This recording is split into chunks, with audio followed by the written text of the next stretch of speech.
Capítulo 7. O líder. Dentre aqueles chamados para tirar a igreja das trevas de Roma e conduzi-la para a luz de uma fé mais pura, Martinho Lutero se destaca como o principal. Sem nenhum temor, a não ser o temor do Senhor, e sem reconhecer nenhum fundamento para a fé além das Sagradas Escrituras, Lutero foi o homem certo para a sua época. Lutero passou a infância no humilde lar de um camponês alemão. Seu pai pretendia que ele se tornasse advogado, mas Deus queria transformá-lo no construtor do grande templo que vinha sendo vagarosamente edificado ao longo dos séculos. Dificuldades, pobreza e disciplina severa foram a escola que a sabedoria infinita usou a fim de preparar Lutero para a sua missão de vida. O pai de Lutero era um homem de mente ativa. Seu bom senso infalível o levou a desconfiar do sistema monástico. Ficou descontente quando Lutero entrou para um monastério sem a sua permissão. Levou 2 anos para o pai se reconciliar com o filho e, mesmo depois disso, sua opinião continuava a mesma. Os pais de Lutero tentaram instruir os filhos no conhecimento de Deus. Trabalhavam com fervor e constância a fim de prepará-los para a vida útil.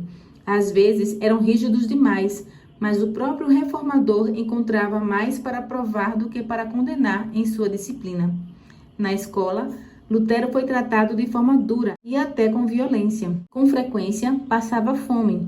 Os conceitos sombrios e supersticiosos sobre a religião da época o deixavam cheio de temor. Ele se deitava à noite com o coração pesado, constantemente aterrorizado com o pensamento de que Deus era um tirano cruel em vez de um Pai celestial bondoso. Quando ingressou na Universidade de Erfurt, o futuro parecia mais alegre do que em seus primeiros anos de vida.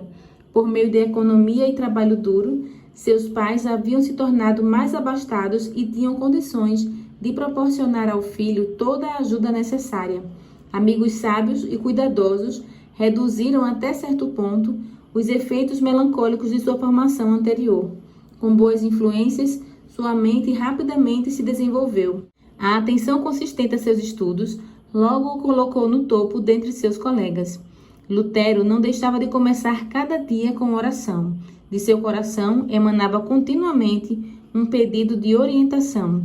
Com frequência dizia: orar bem é a melhor parte do estudo. Certo dia, enquanto estava na biblioteca da universidade, descobri um livro que nunca havia visto, uma Bíblia em latim.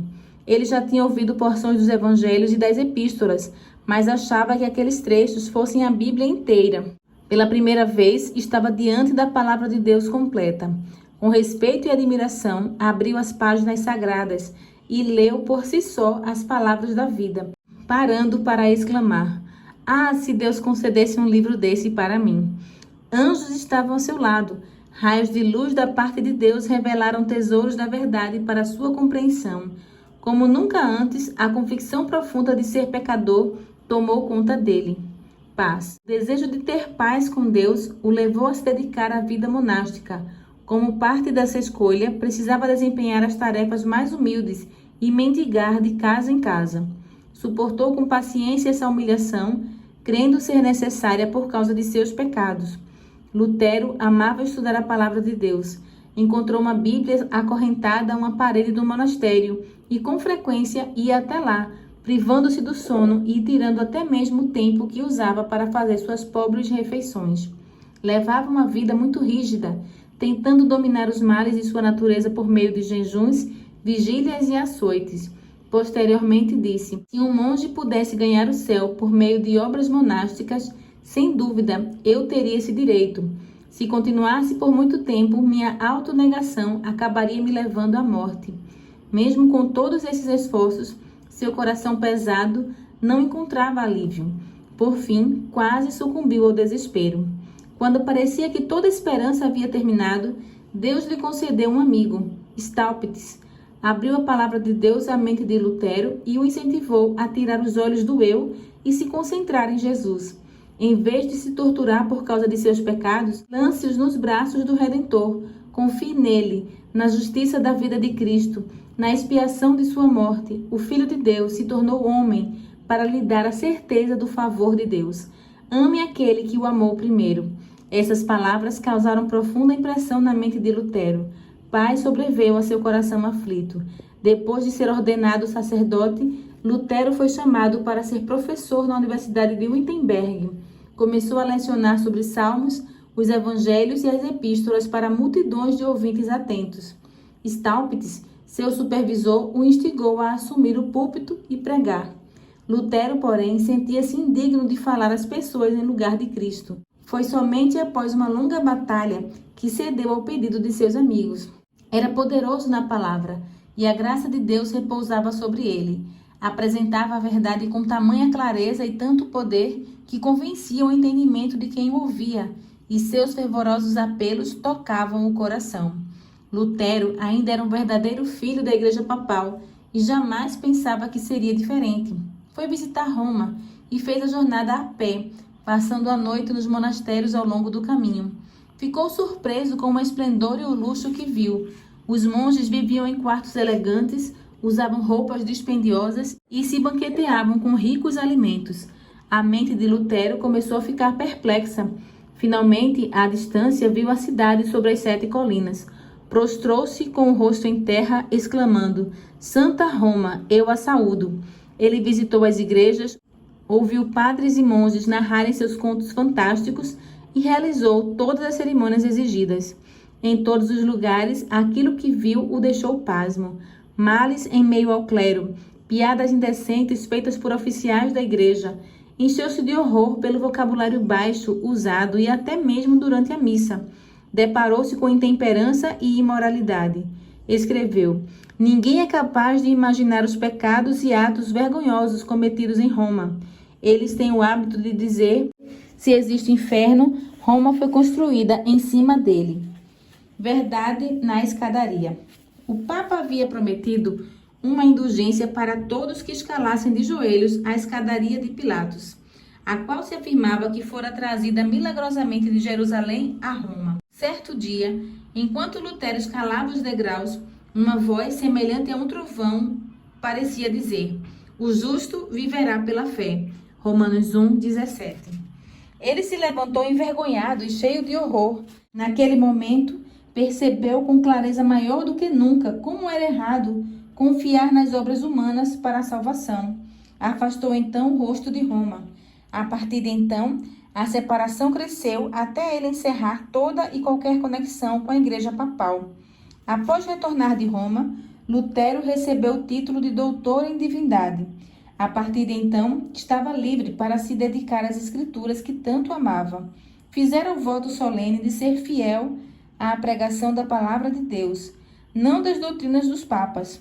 Não era mais um mero monge, mas um arauto autorizado da Bíblia, chamado como pastor para alimentar o rebanho de Deus. Faminto e sedento pela verdade, declarou com firmeza que os cristãos não deveriam aceitar outra doutrina, além da que fosse baseada na autoridade das Sagradas Escrituras. Ávidas multidões o escutavam com toda a atenção. As boas novas do amor do Salvador, a certeza de perdão e paz por meio de seu sangue expiatório, faziam o coração se regozijar. Em Wittenberg, sua luz começou a brilhar, cujos raios se tornariam cada vez mais brilhantes até o fim dos tempos. No entanto, sempre há conflito entre a verdade e o erro. O próprio Salvador declarou: não vim trazer paz, mas espada. Mateus 10:34.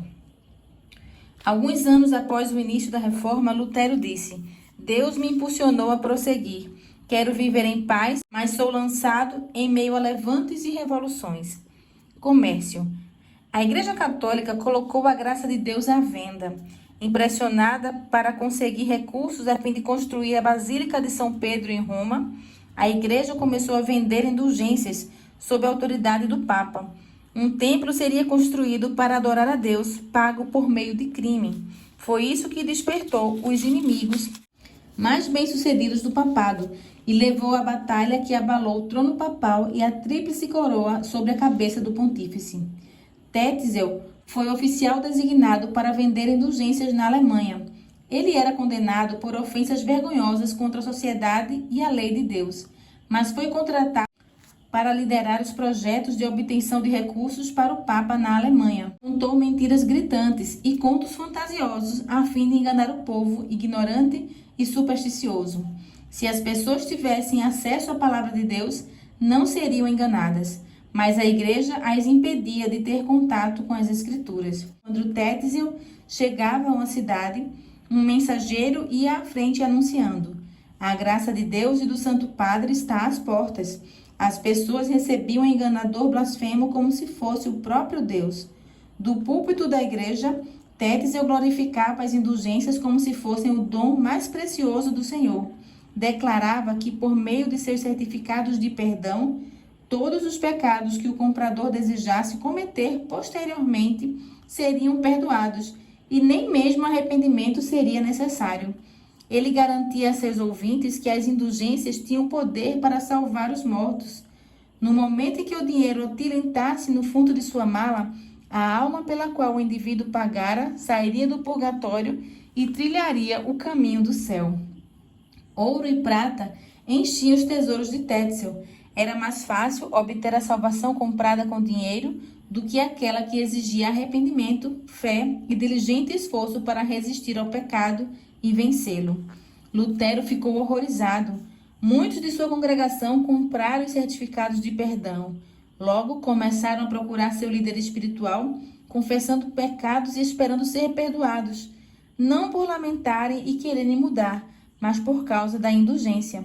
Lutero se recusava a fazer isso e advertiu as pessoas dizendo que, a menos que se arrependessem e mudassem de vida, morreriam em seus pecados. Elas voltavam a Tétzel, reclamando que seu confessor havia recusado os certificados, e algumas exigiam dinheiro de volta com ousadia. Irado, o frade proferiu maldições terríveis, ordenou que fogueiras fossem acesas nas praças públicas e declarou que ele havia recebido do Papa a ordem de queimar todos os hereges que ousassem se opor às suas santíssimas indulgências.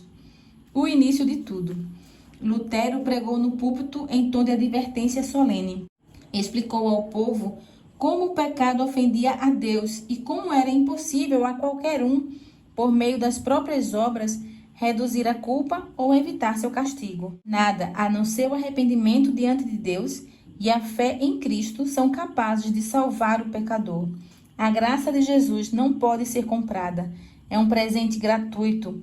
Ele aconselhava as pessoas a não comprar indulgências, mas a olhar, por meio da fé, para o Redentor crucificado.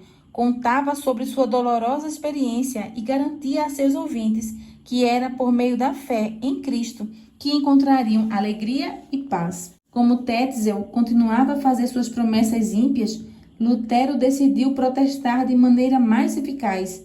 Havia relíquias no castelo da igreja de Wittenberg que eram exibidas às pessoas em determinados dias santos. Todos que visitavam a igreja nesses dias e confessavam seus pecados recebiam remissão completa. Um dia, antes da mais importante dessas ocasiões, a festa de Todos os Santos, Lutero se uniu à multidão que já estava a caminho da igreja. Ele afixou na porta da igreja as 95 teses contra a doutrina das indulgências. Sua contestação atraiu a atenção de todos.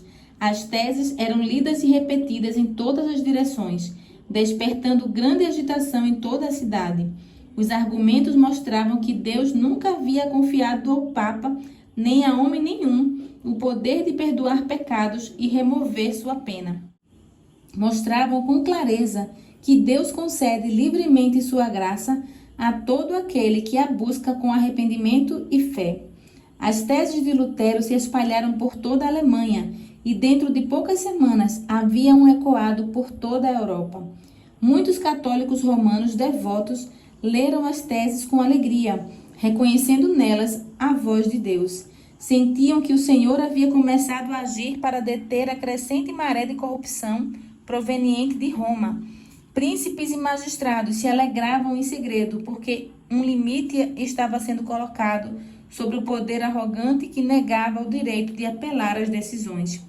Os astutos líderes eclesiásticos ficaram enraivecidos ao ver que seus lucros corriam perigo. O reformador enfrentou acusações amargas.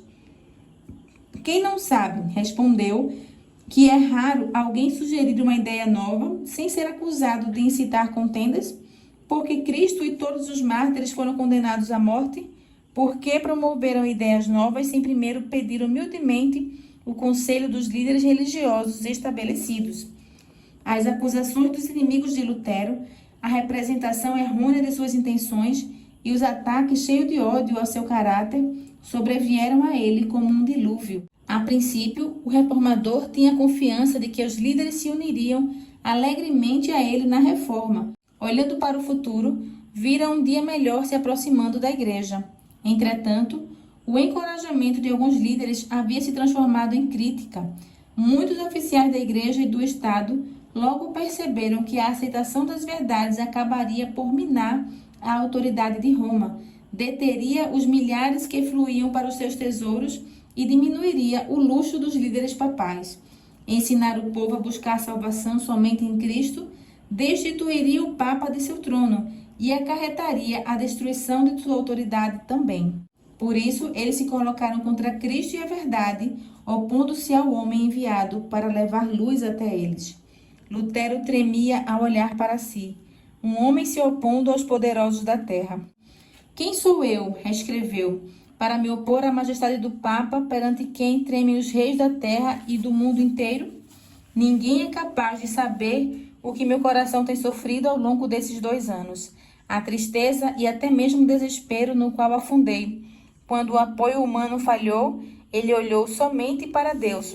Poderia se apoiar com toda segurança em seu onipotente braço. Lutero escreveu a um amigo: seu primeiro dever é começar pela oração. Não espere nada pelos próprios esforços e por seu entendimento.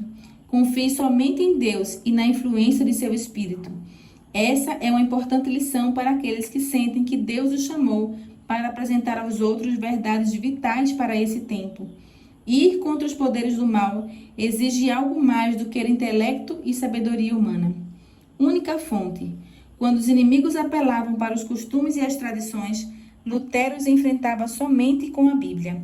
Eram argumentos aos quais não conseguiam responder. De seus sermões e escritos provinham raios de luz que despertavam e iluminavam milhares. A palavra de Deus era como espada de 2 gumes, cortando seu caminho para o interior do coração das pessoas.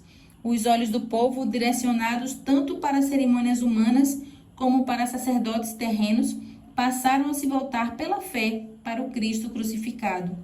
Esse amplo interesse despertou o temor das autoridades papais. Lutero foi convocado a comparecer perante Roma, a fim de responder pela acusação de heresia. Seus amigos sabiam muito bem o perigo que o ameaçava naquela cidade corrupta, já embriagada com o sangue dos mártires de Jesus. Solicitaram que ele fosse interrogado na Alemanha. Isso foi providenciado, e um representante do Papa, ou núncio, foi designado para ouvir o caso. As instruções a esse oficial explicavam que Lutero já deveria ser declarado herege. Portanto, o núncio deveria acusá-lo e prendê-lo sem qualquer demora. Tinha poder para exilá-lo de qualquer parte da Alemanha, banir, amaldiçoar e excomungar todos os que tivessem qualquer ligação com ele, ou seja, excluir todos, sem importar a posição que ocupassem no Estado ou na Igreja, com exceção do imperador, que houvesse negligenciado seu dever de prender Lutero, bem como seus seguidores, e entregá-los à vingança de Roma. O documento não revelava nenhum vestígio de princípio cristão ou até mesmo de justiça comum. Lutero não teve a oportunidade de explicar ou defender sua posição. Ainda assim, foi declarado herege e no mesmo dia aconselhado, acusado, julgado e condenado. No momento em que Lutero muito necessitava do conselho de um amigo verdadeiro, Deus enviou Melanchthon para Wittenberg. O bom senso de Melanchthon, aliado a um caráter justo e puro, conquistava a admiração de todos. Logo, ele se tornou amigo da maior confiança de Lutero. Sua bondade, cautela e exatidão ajudaram a complementar a coragem e energia de Lutero. O julgamento ocorreria em Augsburgo e o reformador partiu a pé. Havia ameaças de que ele seria assassinado no caminho, por isso seus amigos imploraram que ele não fosse. Mas Lutero respondeu: sou como Jeremias, homem de lutas e contendas. No entanto, quanto mais aumentam as ameaças, mais se multiplica a minha alegria. Eles já destruíram minha honra e reputação. Quanto à minha alma, não podem tomá-la. Todo aquele que deseja proclamar a palavra de Cristo ao mundo deve esperar a morte a qualquer momento. A notícia da chegada de Lutero a Augsburgo deu grande satisfação ao representante do Papa. Parecia que o herege perturbador que havia despertado a atenção do mundo não escaparia do poder de Roma. O representante tinha a intenção de forçar Lutero a se retratar. Caso isso falhasse, ele enviaria o reformador a Roma a fim de partilhar do mesmo destino de Hus e Jerônimo.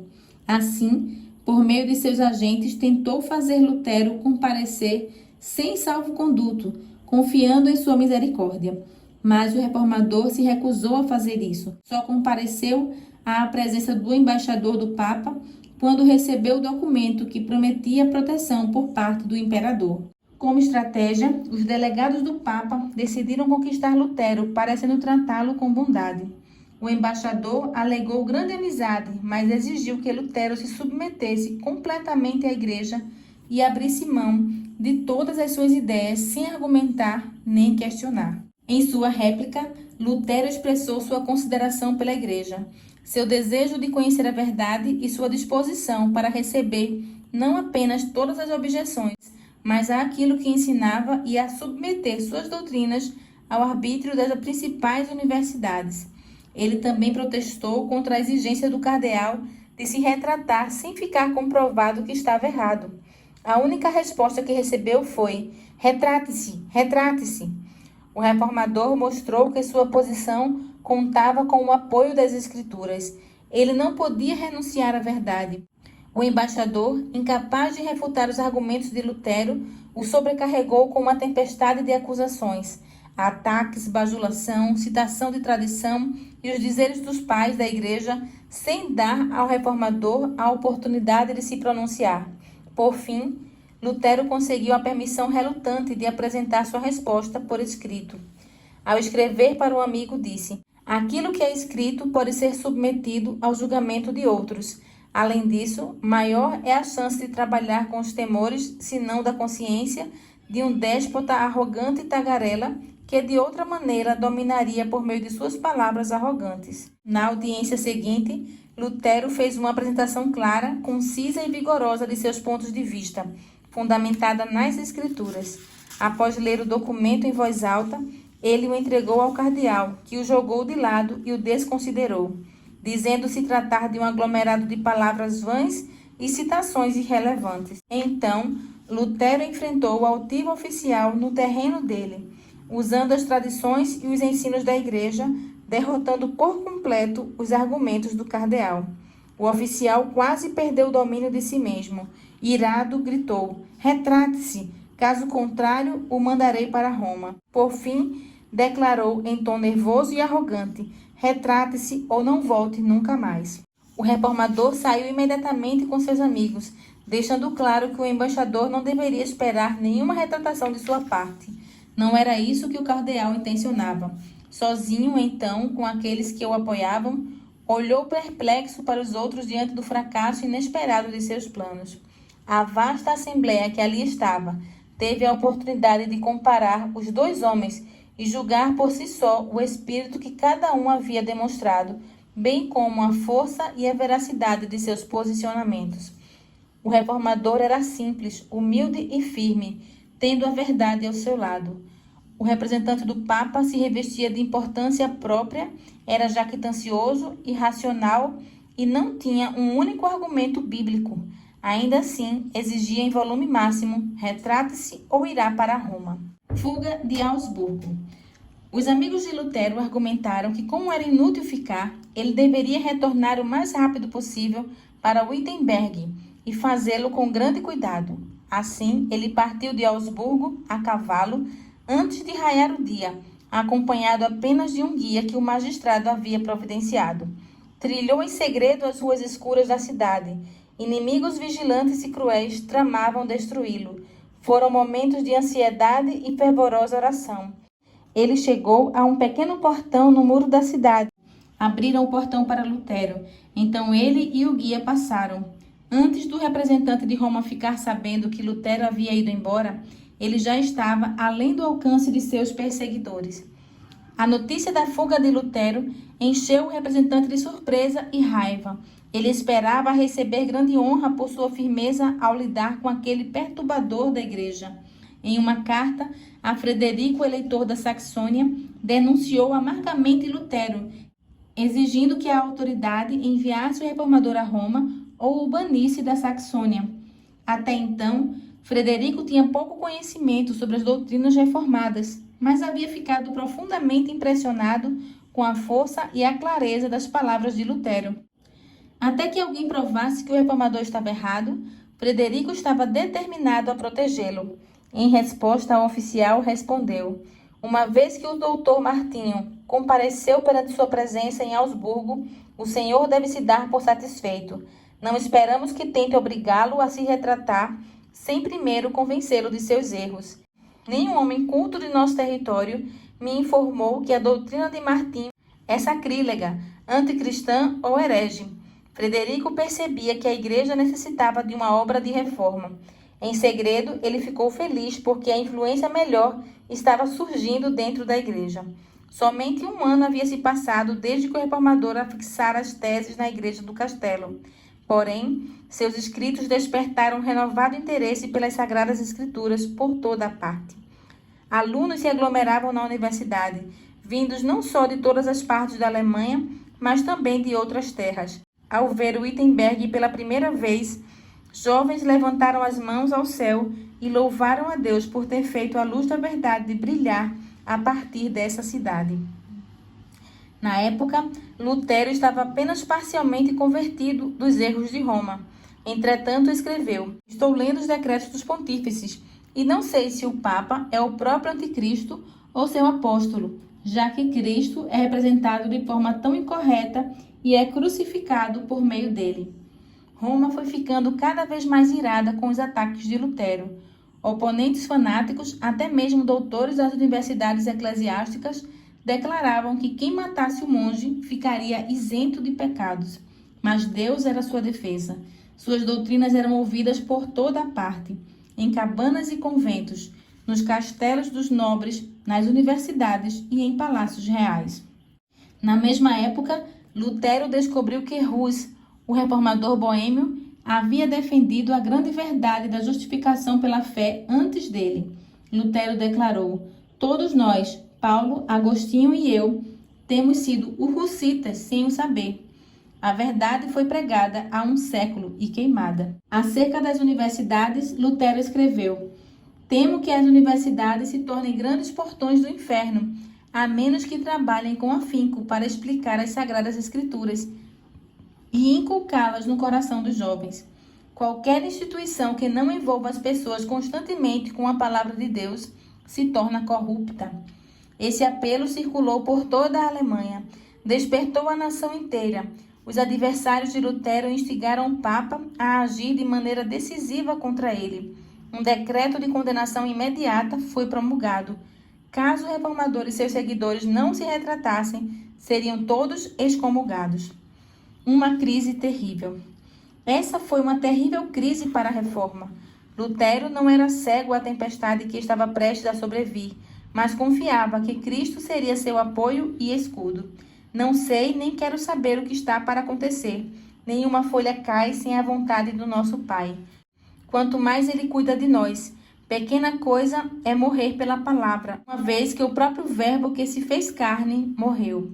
Quando o decreto papal chegou às mãos de Lutero, ele disse: desprezo-o e ataco por ser ímpio e falso. É Cristo que nele está condenado. Já sinto mais liberdade no coração, pois sei afinal que o Papa é o anticristo e que seu trono é o do próprio Satanás. As ordens de Roma tiveram seu efeito. Os fracos e supersticiosos tremeram perante o decreto do Papa, e muitos sentiram que a vida era preciosa demais para correr risco. A obra do reformador estava perto do fim. Lutero continuava destemido. Com poder tremendo, devolveu a sentença de condenação para Roma. Na presença de uma multidão formada por pessoas de todos os níveis da sociedade, Lutero queimou o edito do Papa. Disse: uma disputa séria acaba de começar. Até agora, só brinquei com o Papa. Comecei esta obra em nome de Deus. Ela terminará sem mim, e pelo poder do Senhor. Quem sabe se Deus não me escolheu e chamou, e se eles não deveriam ter medo de, ao me desprezarem, estarem desprezando o próprio Deus? O Senhor nunca escolheu como profeta o sumo sacerdote ou qualquer outro indivíduo de elevada posição. Pelo contrário, em geral, escolhia pessoas humildes e desprezadas, até mesmo o pastor de rebanho Amós. Em todas as eras, o povo de Deus precisou repreender os grandes reis, príncipes, sacerdotes e sábios, arriscando a própria vida. Não digo que sou profeta, mas afirmo que deveriam temer exatamente o fato de eu estar sozinho, enquanto eles são muitos. Tenho certeza de que a palavra de Deus está comigo, não com eles. Lutero também travou uma batalha terrível consigo mesmo antes de finalmente decidir separar-se da igreja. Quanta dor me causou, muito embora tivesse as escrituras a meu lado, justificar para mim mesmo a ousadia de me posicionar sozinho contra o Papa e identificá-lo como um anticristo. Quantas vezes não fiz a mim mesmo as perguntas tão frequentes nos lábios dos defensores do Papa? Só você tem sabedoria? Todos os outros estariam errados? Como será então se for você quem estiver errado, envolvendo em seu erro tantas pessoas que receberão a condenação eterna? Foi assim que lutei comigo mesmo e contra Satanás, até que Cristo, com sua voz infalível, fortaleceu o meu coração contra essas dúvidas. Um novo edito foi promulgado, declarando a separação final entre o reformador e a Igreja Católica Romana, dizendo que ele havia sido amaldiçoado pelo céu. Todos aqueles que aceitassem suas doutrinas seriam incluídos na mesma condenação. Qualquer pessoa usada por Deus a fim de apresentar verdades que se aplicam de maneira especial a seu tempo enfrenta oposição. Havia uma verdade presente nos dias de Lutero. Há uma verdade presente para a igreja hoje. No entanto, assim como os oponentes de Lutero, a maioria das pessoas da atualidade não deseja a verdade.